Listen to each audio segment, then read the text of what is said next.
నమస్తే సార్. నమస్తే. సార్ కంటి చూపు బలహీనపడింది అన్నప్పుడు అంటే ఐసైట్ వచ్చింది అని చెప్పేసి నిర్ధారిస్తూ ఉంటారు. ఇది ఏమైనా లక్షణాలతోటి మనకు కనిపిస్తుంది అంటారా మొదటిగా స్టార్టింగ్ నుంచి? కనిపిస్తుందమ్మా. సో కళ్ళు మసకబారిపోవడము, కొంతమందికి దూరం ఉన్నటువంటి సీన్స్ కనిపించవు సరిగ్గా, కొంతమందికి దగ్గర సీన్స్ కనిపించేటువంటి పరిస్థితి ఏర్పడుతుంది. అదేవిధంగా తలనొప్పి వచ్చేటువంటి పరిస్థితి ఏర్పడుతుంది. తర్వాత తలలో సార్ట్ ఆఫ్ డిస్కంఫర్ట్, ఇన్కన్వీనియంట్ ఉండేటువంటి పరిస్థితి ఏర్పడుతుంది. ఈ విధంగా కొన్ని లక్షణాలు మాత్రమే ఉంటాయి మా సైట్ ప్రాబ్లం వచ్చినటువంటి వాళ్ళలో సర్వసాధారణంగా. ఓకే, దాన్ని కరెక్ట్ చేసుకోవాలి అని అంటే మన వంటింటిలో ఏమన్నా వైద్యానికి సంబంధించిన పదార్థాలు ఉన్నాయమ్మా. మనం దైనందిన జీవితంలో ఆహార పదార్థాల్లో, వంటకాల్లో కొన్ని పదార్థాలని తరచుగా వాడుకోవడం వల్ల కంటి జబ్బులు రాకుండా ఉంటాయమ్మా. ముఖ్యంగా ఈ రోజుల్లో చిన్న వయసు నుంచే కంటి జబ్బులు వస్తున్నాయి. ఉదాహరణకి మీరు స్కూల్ గోయింగ్ చిల్డ్రన్స్ గమనించండి అమ్మా. ఒక 50 మంది స్కూల్ ఒక సెక్షన్లో ఉన్నటువంటి పిల్లల్ని గమనించినట్లయితే, స్కూల్ గోయింగ్ చిల్డ్రన్ చిన్న క్లాస్ తరగతి చదివేటువంటి పిల్లల్ని గమనించినట్లయితే 50 మందిలో దాదాపు ఒక 10 మంది దాకా స్పెట్స్ పెట్టేటువంటి పరిస్థితి ఏర్పడిందమ్మా. సో ఒక 30-40 సంవత్సరాల క్రితం ఈ పరిస్థితి లేదు.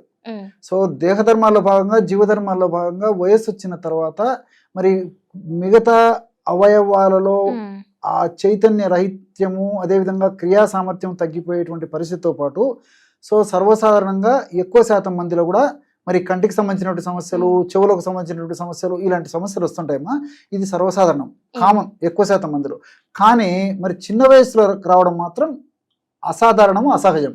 అది మనం చేతులారా చేసుకోవడం. ఎగ్జాక్ట్లీ మా తల్లిదండ్రులకు అవగాహన లోపం చేత, ఆరోగ్య స్పృహ లేకపోవడం చేత, పిల్లల్ని అతి గారాభంగా వాళ్లకు ఉపయోగపడినటువంటి ఏమాత్రము దేహానికి మంచి చేయనటువంటి fast foods, junk foods, bakery foods, ice creams, cool drinks ఇలాంటి విపరీతంగా వాడడం, ఇలాంటి అనేక రకాల కారణాల చేతనే మరి చిన్న వయస్సు నుంచే ఈ యొక్క సమస్య వస్తుంటుంది. ఇదంతా నాణ్యానికి ఒకవైపే. రెండో వైపు చూస్తామంటే చిన్నప్పటి నుంచి మా అన్నప్రాసన మొదలుపెట్టినప్పటి నుంచి కూడా తల్లిదండ్రులు మరి ఆరోగ్య స్పృహ లేకపోవడం చేత, అవగాహన సరిగ్గా లేకపోవడం చేత ఈ సెల్ కల్చర్ అలవాటు చేసినారమ్మా. సో వాళ్ళకు బొమ్మలు చూపిస్తూ, ఆ సెల్ చూపిస్తూ ఆహారం పెట్టడము, తర్వాత వాళ్ళు ఏదైనా ఏడ్చినప్పుడు సెల్లో కొన్ని బొమ్మలు చూపించడము, సెల్ ఆడుకోవడానికి ఇవ్వడం, ఇలాంటి చేయడం వల్ల ఏమంటే మరి చిన్న వయస్సులోనే, ఎదిగే వయస్సులోనే కళ్ళు బాగా స్ట్రెయిన్కి గురయ్యేటువంటి పరిస్థితి ఏర్పడుతుందమ్మా. ఆ విధంగా స్ట్రెయిన్కి గురి కావడం వల్ల మరి అతి చిన్న వయస్సులోనే ఈ కంటి జబ్బులు రావడం మొదలైందమ్మా. దీనికి తోడు మరి పూర్వకాలం కంటే కూడా ఈ కాలంలో విపరీతంగా చిన్నపిల్లలకు కూడా విద్యాపరంగా కూడా స్ట్రెస్ ఎక్కువైపోయింది. సో స్కూల్ రావడానికి ఇదొక కారణం, ఎగ్జాక్ట్లీ ప్రధానమైన కారణం అని చెప్పుకోవచ్చు. సో స్కూల్లో స్ట్రెస్ అయిపోతుంది. మళ్ళీ ఇంటికి వచ్చిన తర్వాత కూడా వాళ్ళు ఏదో ఫర్ ఎగ్జాంపుల్ 6కో 5కో వస్తే రాత్రి 8 దాకా 9 దాకా చదువుకోవాలి. మళ్ళీ ఉదయం లేచినప్పటి నుంచి చదువుకోవాలి. మళ్ళీ బుక్స్ రాయడము, చదవడము ఈ టెండెన్సీ వల్ల ఏమంటే కళ్ళకు టూ మచ్ ఆఫ్ స్ట్రెయిన్ కావడం వల్లనే కంటికి సంబంధించిన జబ్బులు వస్తున్నాయమ్మా. ఇన్ జనరల్ నేను చెప్తున్నానమ్మా. సరే, ఈ ముఖ్యంగా ఈ చిన్న వయసు వాళ్ళలో వచ్చేటువంటి సమస్యలు ఎక్కువ శాతం మంది ఇలాగే జరుగుతున్నాయి. దీనికి తోడు ఆహారంలో ఏ ఆహారం మంచిది, ఏ ఆహారం మంచిది కాదని చెప్పేసి చాలా మందిలో అవగాహన లేదమ్మా. తల్లిదండ్రులకు గారాభంగా పెంచడం చేత పిల్లలు ఏది కోరుకుంటే పెట్టడము, ఏది అడిగితే అది పెట్టడము, ప్రతిరోజు ఇంచుమించు బయటికి తీసుకెళ్లిపోవడము, బయట బేకరీ ఫుడ్స్ అని, తర్వాత ఈ స్నాక్స్ అని చెప్పేసి, లేకపోతే ఈ ఫాస్ట్ ఫుడ్స్ అని చెప్పేసి రకరకాల చెత్త ఆహారం అంతా అవగాహన లోపంతో పెడుతున్నారు. అలా కాకుండా ఆహార విధి విధానాల్లో మార్పు చేసినట్లయితే మరి చిన్న వయసులోనే ఈ కంటి జబ్బులు రాకుండా ఉంటాయి. అంతేకాకుండా ఒకవేళ అదవ వచ్చినా మరీ ఇబ్బందికరంగా పరిణమించకుండా ఉండేటువంటి పరిస్థితి కూడా ఏర్పడుతున్నాం. ఏ విధమైన ఆహారం అనుకోవచ్చు? ఆహారంలో కరివేపాకు బాగా వాడాలమ్మా. సో కరివేపాకు అంటే ఇది జుట్టుకి కూడా ఎగ్జాక్ట్లీ చాలా బాగా పనిచేస్తుందమ్మా. అదే విధంగా కరివేపాకు అనేసరికి పెద్దలు కూడా చాలా మంది మనం ఆహార పదార్థాల్లో, వంటకాల్లో, పులిహోరలో, దద్యోదనంలో, ఆ కూరల్లో కరివేపాకు వేసినప్పుడు ఏరు పారేస్తుంటారమ్మా. అది క్షేమదాయకం కాదు, ఆరోగ్యదాయకం కాదమ్మా. అవగాహన లోపం చేత ఆ విధంగా చేస్తారమ్మా. సో చిన్నపిల్లల విషయంలో మరీ ఉంటుందమ్మా. మీరు బాగా గమనించండి. కరివేపాకు వేసి వంట చేసి తల్లులు పెడితే వద్దని చెప్పేసి పక్కన పారేసేస్తుంటారు అన్నమాట.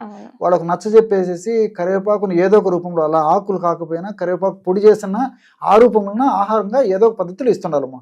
అంటే కరివేపాకులో ఉన్నటువంటి విటమిన్ ఏ ఈ కళ్ళకు చాలా చాలా మంచిది.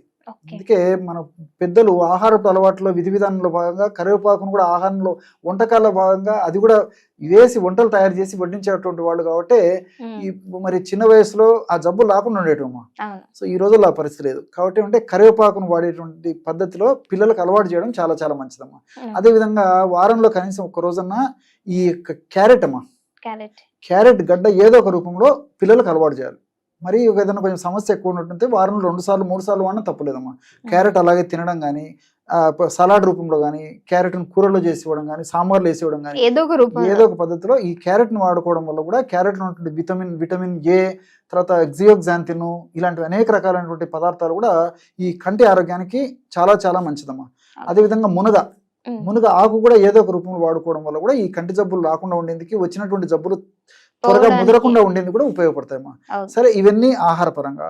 మరి ఔషధ పరంగా కూడా చాలా చాలా మనం వాడుకోవచ్చమ్మా. అలాంటి వాటిల్లో మరి అత్యంత సులభంగా తయారు చేసుకోదగ్గ దివ్యమైనటువంటి ఒంటింటి ఔషధం ఏదంటే ఒక 3 పదార్థాలతో ఔషధం తయారు చేసుకుని వాడుకోవచ్చమ్మా. అదేంటంటే బాదం పప్పులమ్మా.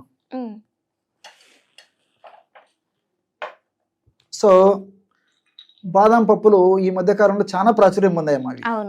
సో ఇంచుమించు అందరి ఇళ్లలో ఈ బాదం పప్పులు, డ్రై నట్స్, డ్రై ఫ్రూట్స్ ఇవన్నీ ప్రకృతి సిద్ధంగా సహజసిద్ధంగా దొరికేటువంటి ఎక్కువ వాడుతున్నారు కాబట్టి ఈ బాదం పప్పులు కూడా చాలా ప్రాచుర్యం పొందాయి. బాదం పప్పుల వల్ల ఈ యొక్క రక్తనాళాలకు మంచిది, గుండె జబ్బులకు మంచిది.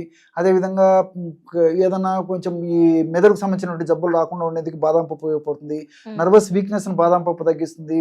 తర్వాత మోకాడు నొప్పులను బాదం పప్పు తగ్గిస్తుంది. తర్వాత ఈ చర్మానికి సంబంధించిన జబ్బులున్న బాదం పప్పు తగ్గిస్తుంది. ఇలా చాలా చాలా ఉన్నాయమ్మా దీనికి సంబంధించి. Exactly one for many. So ఈ బాదం పప్పును కాస్త నెయ్యి వేసేసి వేయించేసేయాలమ్మా. వేయించేసేసి ఒక 100 గ్రాములు చూర్ణం చేసుకొని ఆ బాదం పప్పు పొడి 100 గ్రాములు తీసుకోవాలి. అదేవిధంగా సోంపు గింజలు కూడా కాస్త వేయించేసేసి చూర్ణంలాగా తయారు చేసుకుని ఒక 100 గ్రాములు అది తీసుకోవాలమ్మా. పటిక బెల్లం పొడి, దాన్ని నవ్వుబోతు, కలకొండ, మిశ్రి అనేటువంటి పేర్లతో పిలుస్తుంటారు.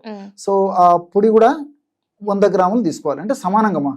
ఫర్ ఎగ్జాంపుల్ బాదం పప్పు పొడి 50 గ్రాములు తీసుకున్నట్లయితే సోంపు గింజల పొడి కూడా 50 గ్రాములు తీసుకోవాలి. పటిక బెల్లం పొడి కూడా 50 గ్రాములు తీసుకోవాలి. అట్లా ఎంతైనా తీసుకోండమ్మా. 3 సమానంగా తీసుకోవాలి.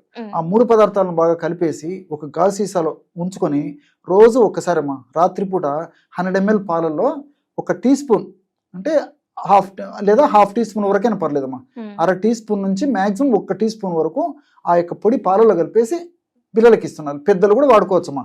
పిల్లల గురించి నేను స్ట్రెస్ చేస్తున్నాను. 30 సంవత్సరాలు, 40 సంవత్సరాలు, 50 సంవత్సరాలు దాటినటువంటి వాళ్ళు కూడా ఈ యొక్క ఔషధాన్ని వాడుకోవచ్చు. ఈ యొక్క ఔషధం వల్ల మల్టిపుల్ బెనిఫిట్స్ ఉంటాయమ్మా. ఇంతకుముందే చెప్పినట్లు ఏంటంటే మీరు అడిగినట్లు కంటి జబ్బులకు ఉపయోగపడమే కాకుండా ఈ యొక్క ఔషధము చాలా మంది పిల్లలకి మెదడు బాగా స్ట్రెయిన్ కు గురి కావడం వల్ల మెదడులో కొన్ని రకాల హానికారకమైన రసాయన పదార్థాలు ఉత్పత్తి పెరగడం చేత ఆ యొక్క ప్రభావం చేత జ్ఞాపక శక్తి మందగించడము, ఏకాగ్రత తగ్గడము, మేధాశక్తి తగ్గడము, తర్వాత వెంటనే నిర్ణయం తీసుకునేటువంటి నిర్ణయ శక్తి తగ్గడం ఇలాంటివన్నీ ఉంటాయమ్మా. సో మెదడుకు సంబంధించినటువంటి ఎలాంటి ఇబ్బందులు లేకుండా ఉండేందుకు కూడా ఈ బాదం పప్పు, సోంపు గింజలు, పరోక్షంగా ఈ పటిక బెల్లం ఇవన్నీ కూడా ఉపయోగపడేటువంటి పద్ధతిలో ఉంటుంది. కాబట్టి కేవలము కంటి జబ్బులకే కాకుండా ఇది మెదడుకు సంబంధించిన జబ్బులు కూడా చాలా చక్కగా పనిచేస్తున్నాం. Okay, thank you so much sir, మంచి ఇన్ఫర్మేషన్ ఇచ్చారు. ఓకే, నమస్తే.